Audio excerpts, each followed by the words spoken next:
The massive alien ship dropped out of hyperspace at the edge of Earth's solar system like a dark mountain appearing from nowhere.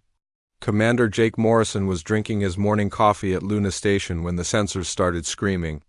He nearly dropped his cup as the readings came in. The ship was 12 miles long and 3 miles wide, bigger than anything humans had ever built. Jake ran to the command center, where his team was already working frantically at their stations. The sensor operator turned to him with wide eyes and said the ship was not alone. 11 more vessels just like it were materializing around the first one. Each ship was a floating city of metal and energy that made Earth's largest space stations. Looked like toys. Captain Lisa Chun was aboard the UES Guardian when the alien fleet arrived. She had been patrolling the outer rim of the solar system on a routine mission when her ship's computers detected the massive energy signatures. Lisa ordered her crew to battle stations but knew their small frigate would be useless against ships that size. She kept her distance and started recording everything. The alien ships moved in perfect formation toward Earth. They traveled at a speed that should have been impossible for vessels so large. Their hulls were dark gray metal covered in strange symbols that seemed to glow with their own light. No windows were visible anywhere on the ships.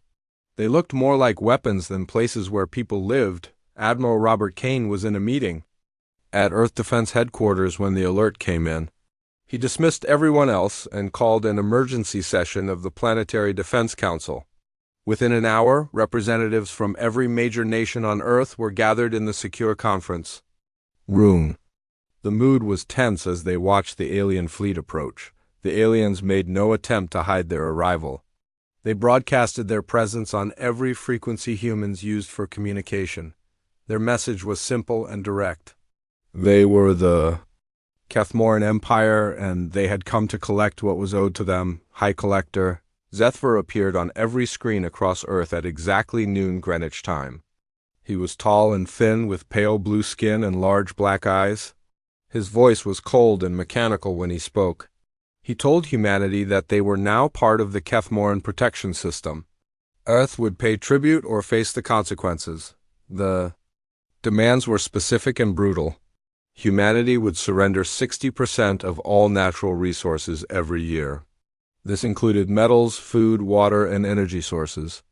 They would also provide 100,000 humans annually to work as laborers in Kethmoran facilities across the galaxy.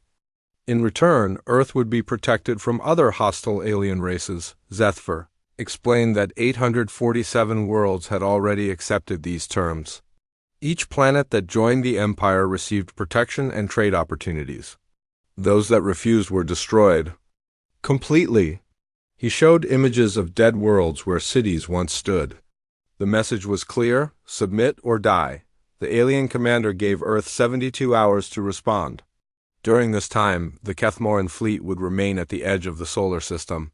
If humanity agreed to the terms, the transition would be peaceful. If they refused, the fleet would begin orbital bombardment of major population centers. Admiral Kane watched the broadcast from his office with growing anger. He had spent 30 years defending Earth from threats both real and imagined. Never had he faced an enemy this powerful or demands this outrageous. The idea of surrendering more than half of Earth's resources was unthinkable. Giving up human beings as slaves was even worse. Jake Morrison received new orders to monitor the alien fleet and report any changes in their position or behavior. His sensors showed the ships were scanning everything in the solar system. They mapped every planet, moon, and asteroid with incredible detail. They knew exactly what Earth had to offer and how much it was worth. Lisa Chun kept her ship hidden behind a large asteroid while she observed the aliens. She noticed that their ships moved with perfect coordination. When one vessel changed course, all the others adjusted their positions automatically. It was like watching a single organism.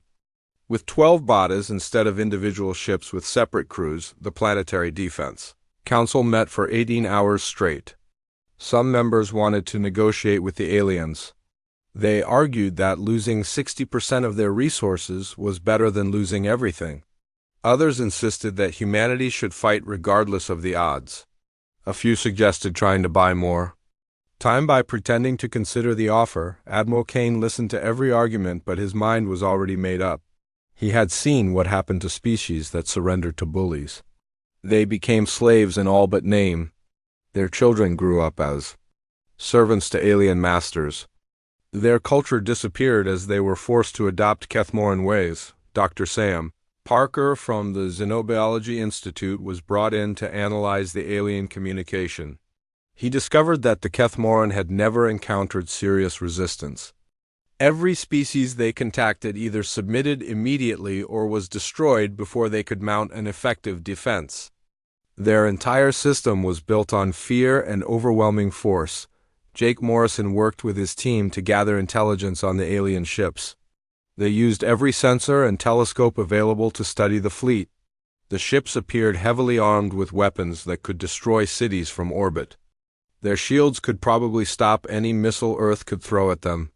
A direct military confrontation seemed hopeless. Lisa Chan noticed something interesting about the alien formation. The ships were positioned to cover all possible escape routes from Earth. If humanity tried to evacuate, the Kethmoran could intercept any fleeing vessels. They had done this before and knew how desperate species would react when faced with extinction. As the deadline approached, protests erupted across Earth. Some people demanded that their governments fight the aliens no matter what. Others begged for any solution that would keep their families alive. Religious leaders called for prayer while scientists worked frantically to find some weakness in the alien technology. Admiral Kane made his decision with 6 hours left on the ultimatum. He called together his senior staff and told them what humanity's response would be. There would be no negotiation and no surrender. Earth had never bowed to tyrants before and would not start now. The response was prepared and loaded into every communication array on Earth and Luna Station. In a few hours, the Kethmoran Empire would learn something that 847 other worlds had failed to teach them. Some species cannot be conquered because they refuse to accept conquest as an option. Director Sam Parker worked through the night in his lab at the Xenobiology Institute. He had been studying the alien transmission patterns since the moment High Collector Zethver first appeared on Earth's screens. The more he analyzed their communication methods, the more convinced he became that the Kethmoran had a fatal weakness. They had never learned to expect resistance. Sam discovered that every message the aliens sent followed the same basic structure. They stated their demands, listed the consequences of refusal, and gave a deadline. There was no room for negotiation or discussion. The Kethmoran spoke to other species the same way humans might speak to children or pets. They expected immediate obedience without question. Dr. Amy Rodriguez was deep inside Cheyenne Mountain Complex coordinating Earth's response when Sam's report reached her desk.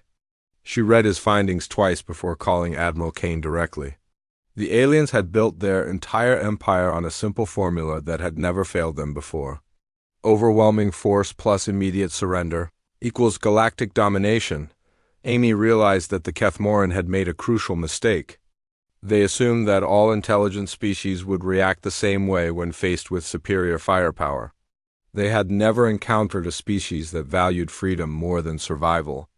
They had never met humans. Admiral Kane stood in the main communication center surrounded by screens showing the alien fleet.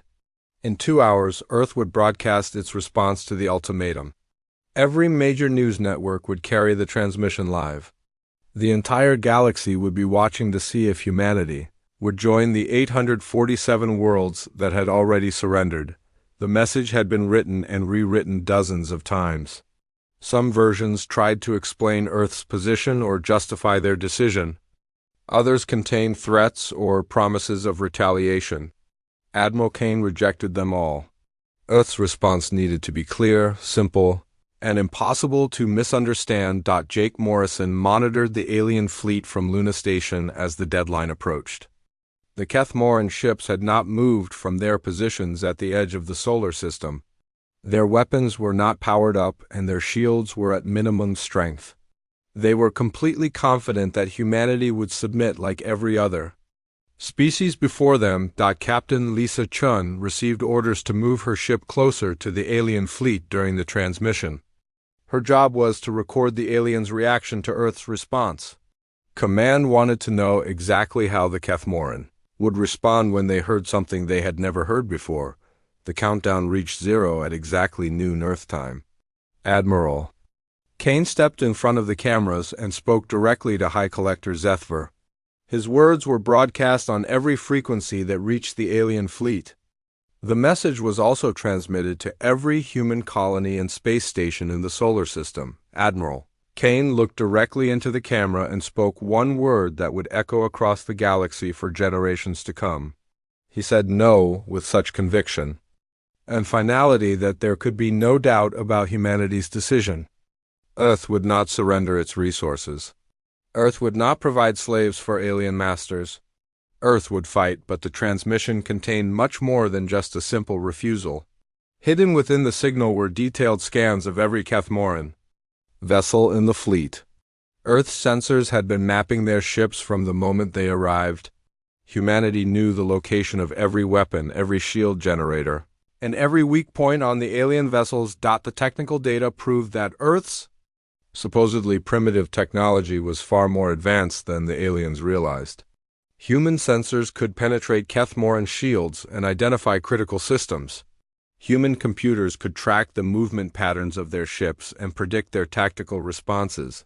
High Collector Zethver received the transmission aboard his flagship while meeting with his senior commanders. The simple refusal stunned him into silence. In 400 years of galactic conquest, no species had ever said no to the Kethmoran Empire. Every world had either surrendered immediately or been destroyed before they could organize any resistance. The alien commander studied the technical data that came with Earth's response.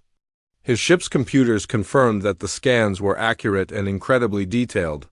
The humans had been analyzing his fleet from the moment they arrived. They knew things about Kethmoran technology that most member worlds of the Empire did. Not know, Zethver called an emergency meeting of the Kethmoran Council. The 12 ship commanders gathered in the flagship's war room to discuss this unprecedented situation. Some wanted to begin the orbital bombardment immediately as a lesson to other worlds.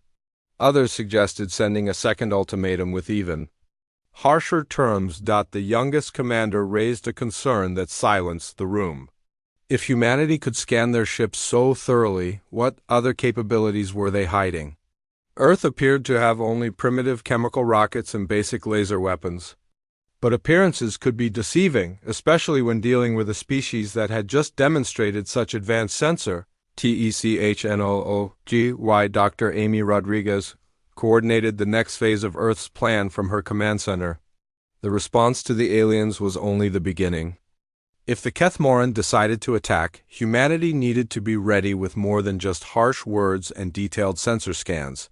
Amy had been working with military engineers across Earth to prepare defenses that the aliens would never expect.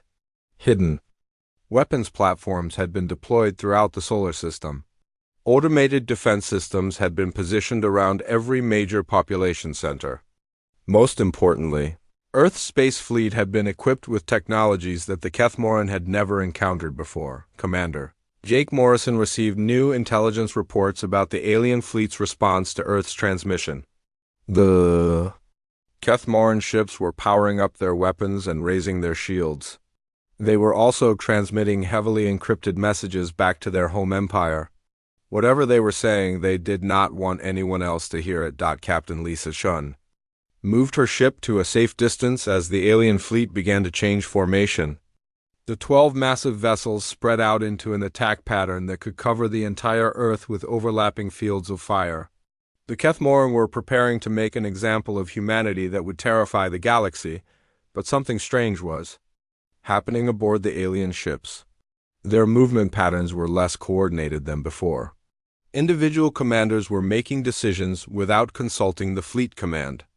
The perfect unity that had made the Kethmoran so effective was beginning to crack under the pressure of facing an unexpected response. Admiral Kane watched the alien preparations from Earth Defense Headquarters. He knew that the next few hours would determine the fate of humanity and possibly the entire galaxy. If Earth could resist the Kethmoran successfully, Other worlds might find the courage to rebel against their alien masters. The Admiral opened a secure channel to every human ship and station in the solar system. His final message before the battle began was simple and direct. Humanity had said no to tyranny, and now they would prove that some things were worth fighting for regardless of the odds. High Collector Zethver decided to begin the intimidation protocol exactly 1 hour after receiving Earth's refusal. The Kethmoran had used this same strategy on dozens of worlds that showed initial resistance. They would destroy a few minor targets to demonstrate their power and wait for the inevitable surrender that always followed. The alien fleet moved deeper into the solar system with calculated precision. Their first target was a collection of unmanned communication satellites orbiting Mars. The satellites were old and scheduled for replacement, making them perfect for a demonstration that would frighten humanity without causing significant damage. Zethver watched from his command center as the lead destroyer fired a single energy beam at the satellites. The weapons were set to minimum power to ensure the destruction would be visible from Earth, but not wasteful of ammunition. The satellites vanished in brilliant flashes of light that could be seen through telescopes across the solar system.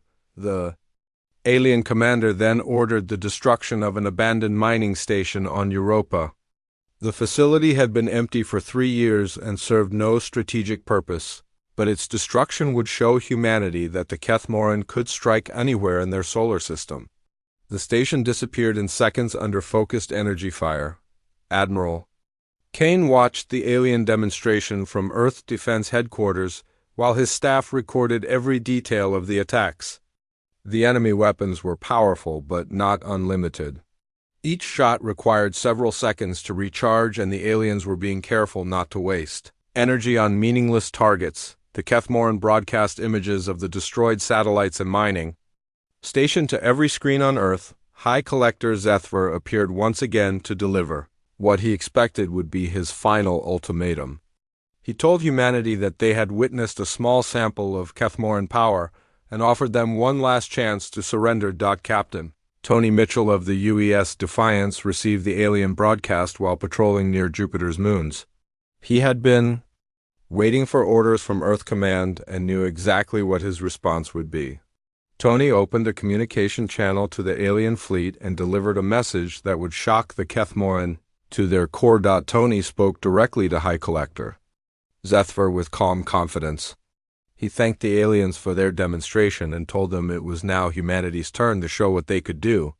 His words were broadcast on all frequencies so that every ship in the alien fleet could hear what was coming next. The first human missiles launched from hidden platforms scattered throughout the asteroid belt.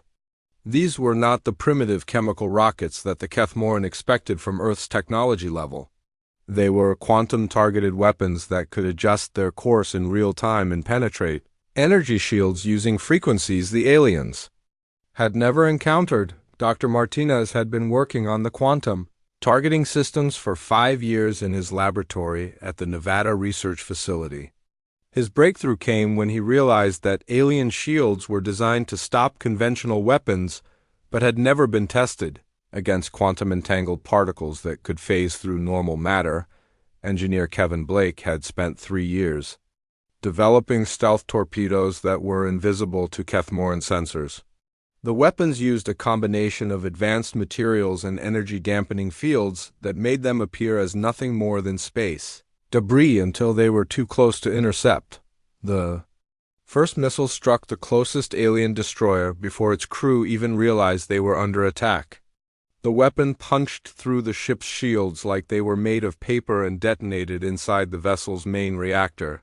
The explosion tore the destroyer apart from the inside and sent debris flying in all directions. Commander Beth Taylor coordinated the human counterattack from the hidden Titan base that had been constructed inside Saturn's largest moon. The base contained weapon systems that the aliens could not detect because they were built using human technology that the Kethmoran had never seen before. High Collector Zethver stared in disbelief as his sensors showed one of his destroyers being torn apart by weapons that should not exist. His tactical officers reported that they had detected no missile launch and no energy signatures that would indicate an attack. The human weapons had appeared from nowhere and struck without warning. The second wave of human attacks came from 12 different directions simultaneously. Hidden weapon platforms throughout the solar system opened fire on the alien fleet with coordinated precision.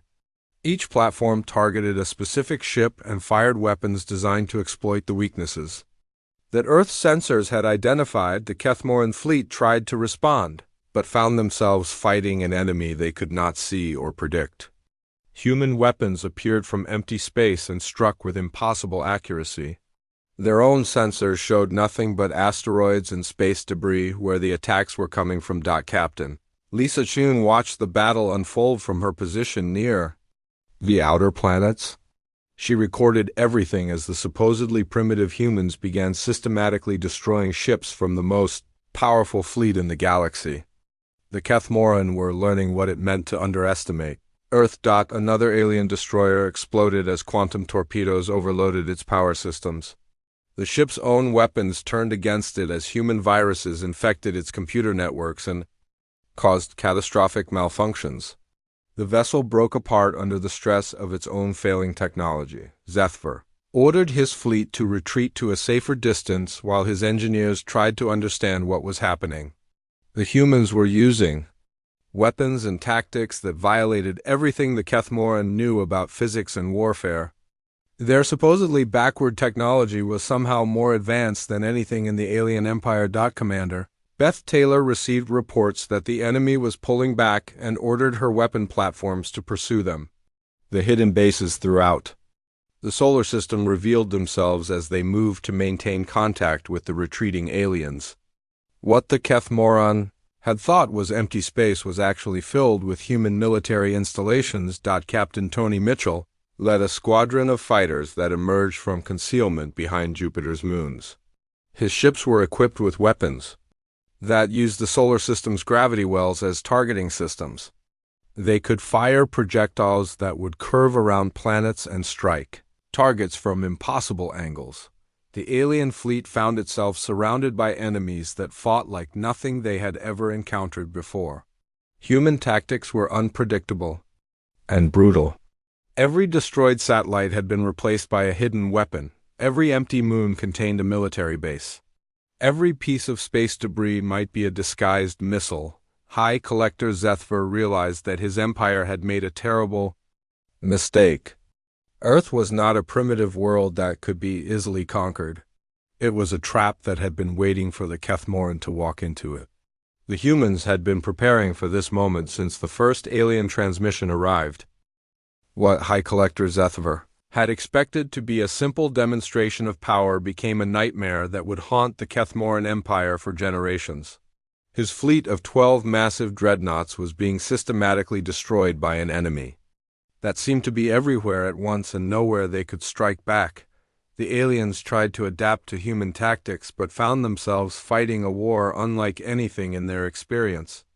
Every time they destroyed a human ship, 2 more appeared from hiding places they never knew existed. Every time they thought they had identified a human base, it turned out to be a decoy, while the real weapons fired from completely different locations. Captain Neil Cooper led a squadron of human fighters through the asteroid belt using the floating rocks as both cover and weapons. His pilots had trained for months to navigate the dangerous field of debris, while the aliens struggled to track targets that appeared and disappeared behind constantly moving obstacles.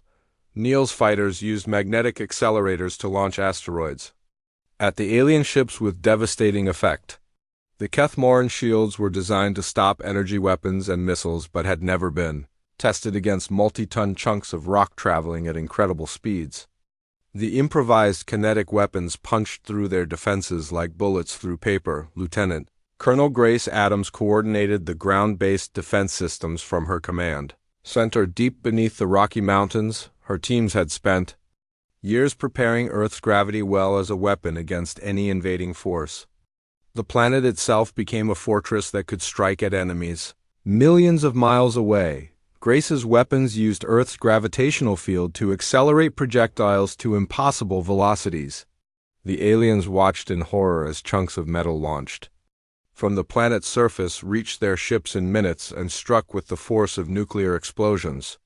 The humans had turned physics itself into a weapon. Major Don Foster was piloting his fighter when a lucky shot from an alien destroyer crippled his engines and life support systems. His ship was dying around him, and he had maybe 10 minutes of air left. Don looked at the massive enemy dreadnought ahead of him and made a decision that would become legend throughout the galaxy. Dan broadcast a message on all frequencies as he aimed his crippled fighter directly at the alien flagship. His words were simple and spoken with the calm certainty of a man who knew exactly what he was doing.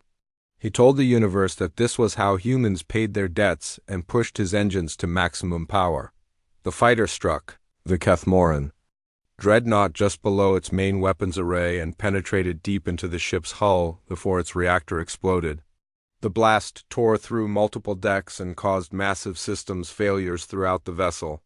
Don Foster's sacrifice crippled the most powerful ship in the alien fleet. Dr. Helen Wright worked frantically in her laboratory at the Australian Deep Space Monitoring Station while the battle raged overhead. She had discovered the frequency that the Kethmoran used to communicate with their home empire and realized that Earth could do much more than just listen to their messages. Helen's team developed a way to intercept alien communications and replace them with Earth's own transmissions. Instead of reports about easy conquest and tribute collection, the Kethmoran Empire would receive detailed documentation of their fleet's destruction, along with tactical analysis of human fighting capabilities. Commander Chris Evans led the cyber warfare unit that infiltrated the alien communication networks. His hackers did not just spy on enemy messages, but actively altered them to serve humanity's purposes. Every report sent back to the Kethmoran homeworld would tell the story of Earth's victory rather than alien success. The altered communications reached every corner of the Kethmoran Empire within hours. Worlds that had been paying tribute for centuries learned that humanity had not only refused to surrender, but was actively destroying the fleet sent to conquer them.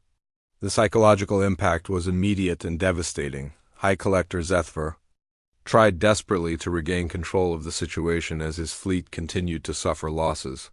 Half of his ships were either destroyed or badly damaged, while the human attacks showed no signs of slowing down. His crew was beginning to panic as they realized they might not survive to return home. The alien commander ordered a full retreat to the edge of the solar system, where his remaining ships could regroup and call for reinforcements. But the humans had anticipated this move and positioned weapons platforms along every possible escape route. The Kethmoran found themselves trapped in a system that had become their graveyard. Captain Lisa Chun received orders to document the aliens' attempts to flee while making sure they understood that Earth's protection extended far beyond the planet's atmosphere. Her ship followed the retreating enemy vessels and recorded their every move for transmission throughout the galaxy. The human pursuit was relentless and methodical. Every alien ship that tried to escape was intercepted by fighters that seemed to appear from nowhere. The Kethmoran discovered that humans did not just defend their territory, but actively hunted enemies who threatened their freedom. Commander Beth Taylor's hidden bases throughout the solar system revealed their true purpose.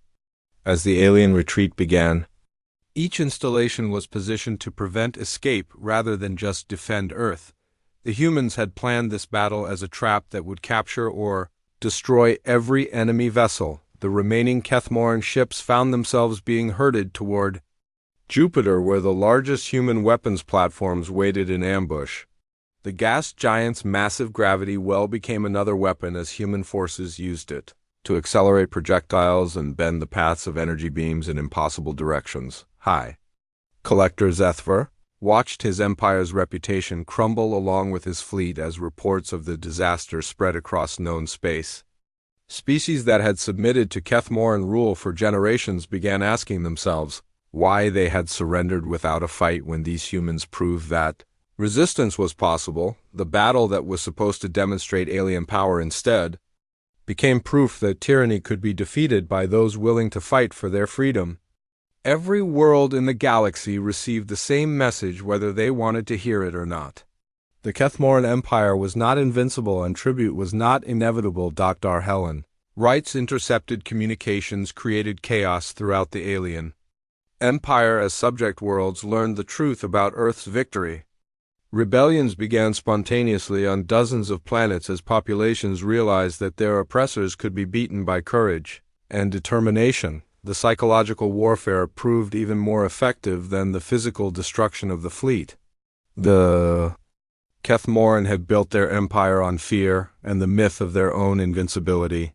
Humanity had shattered that myth completely and shown the galaxy that freedom was always worth fighting for regardless of the odds. The surviving ships of the Kethmoran fleet limped away from Earth's solar system like wounded animals fleeing from a predator they had never imagined could exist. Only 3 of the original 12 dreadnoughts remained functional, and even those were badly damaged. High Collector Zethvar's flagship was held together by emergency power and the determination of a crew that could not believe what had happened to them. Captain Sandra Price of the UES Liberty led the human pursuit force that followed the retreating aliens to make sure they understood that Earth's reach extended far beyond the boundaries of the solar system. Her squadron of fast attack ships shadowed the Kethmoran vessels for 3 days to ensure they kept moving away from human space. Sandra's orders were clear but flexible. She was to follow the aliens until they reached their own territory and make sure they never forgot the lesson they had learned. If any enemy ship turned around or showed signs of preparing another attack, she had permission to destroy it completely. The damage to the Kethmoran Empire's reputation had already begun spreading across the galaxy faster than their fleeing ships could travel. Dr. Helen Wright's communication intercepts meant that every world in known space was hearing about humanity's victory before the aliens could control the narrative. Admiral Robert Kane stood in the Earth Defense Headquarters war room surrounded by screens showing the aftermath of the battle. Debris from destroyed alien ships drifted through the solar system while human recovery teams searched for survivors and useful technology. The victory was complete, but Kane knew the real war was just beginning. Within hours of the first reports reaching alien space, the Kethmoran Empire began receiving communications from dozens of subject worlds. Species that had been paying tribute for centuries were suddenly asking the same question that would echo across the galaxy. If these humans could say no and make it stick, why had everyone else surrendered without a fight? The planet Velka Prime had been under Kethmoran rule for over 200 years. Their leaders received the intercepted battle reports and called an emergency session of their planetary council. For the first time in living memory, they began discussing the possibility of refusing their next tribute payment. On the mining world of Zarian Beta, workers who had been sending half their production to the Kethmoran Empire for generations suddenly stopped loading the tribute ships. Their foreman sent a simple message to the alien tax collectors that contained only one word copied from Earth's transmission: no. Captain Neil Cooper was reassigned to lead Earth's first interstellar reconnaissance mission. His job was to travel beyond the solar system and gather intelligence about how the galaxy was reacting to humanity's victory. What he found exceeded every prediction that Earth's leaders had made. The Kethmoran Empire was collapsing from within as world after world followed humanity's example. Some planets declared immediate independence while others simply stopped paying tribute and waited to see what would happen. A few worlds went further and began attacking Kethmoran installations in their systems. High Collector Zethvar tried desperately to maintain control of the situation from his damaged flagship. He sent urgent messages to every Kethmoran commander in the galaxy ordering them to crush the rebellions with maximum force. But his own defeat at Earth had proven that even the Empire's most powerful fleets could be beaten. The psychological impact of Earth's victory could not be contained or controlled. Commander Chris Evans and his cyber warfare team made sure that every species in the galaxy heard the complete story of how humanity had refused to pay tribute and destroyed the fleet sent to collect it. Dr. Amy Rodriguez coordinated Earth's response to the hundreds of communications that began arriving from alien worlds seeking advice about resisting the Kethmoran Empire. Her team worked around the clock to provide tactical information and moral support to any species willing to fight for their freedom. The most common question that reached Earth was both simple and profound. Alien leaders wanted to know how humanity had found the courage to say no when the consequences could have been complete annihilation? The answer became part of Earth's standard response to every inquiry. Admiral Kane personally recorded a message that was broadcast to every world in the galaxy. He explained that humanity had refused to pay tribute because they did not owe the Kethmoran anything. Earth existed by its own right and not by anyone's permission. Freedom was not something to be granted by others, but something to be claimed and defended. The rebellion spread faster than the Kethmoran Empire could respond. Their fleets were scattered across hundreds of star systems, trying to maintain control while new uprisings erupted daily. The empire that had taken 4 centuries to build was crumbling in a matter of weeks.